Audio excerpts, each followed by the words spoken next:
child threw the fish into the water, but the orca didn't eat it. Instead, it surfaced and returned the fish to the child. The child then showed how to eat the fish. However, the orca shook its head and opened its wide mouth. It turned out the orca wanted to be hand-fed. The child was a bit scared. Carefully, he reached out his hand. After eating, the orca happily sprayed water. The child then gathered the courage to touch the orca's nose. The orca slowly approached and obeyed. When the child stood up and walked away, the orca kept following, as if it didn't want to be left behind. It rolled over and showed its belly. When the child waved, the orca also lifted its fin. It even danced, mimicking the child's movements. Seeing this extraordinary scene, the trainer was amazed. He asked the child to help train the orca. From that moment on, the child began feeding it every day, training it with various movements, and the orca always obeyed. Before long, the child could ride on the orca's back. He even touched its tongue. With the child, the orca became calmer.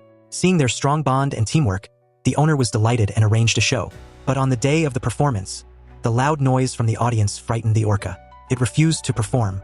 It even rammed the glass, causing the audience to panic and flee. Now the owner was furious. That night, the child was disappointed and complained about the orca's stubbornness. As he turned to leave, the orca suddenly let out a whimpering sound.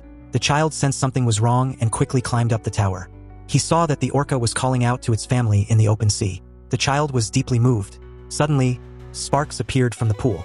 When he checked, he discovered that the owner had ordered his men to damage the water tank.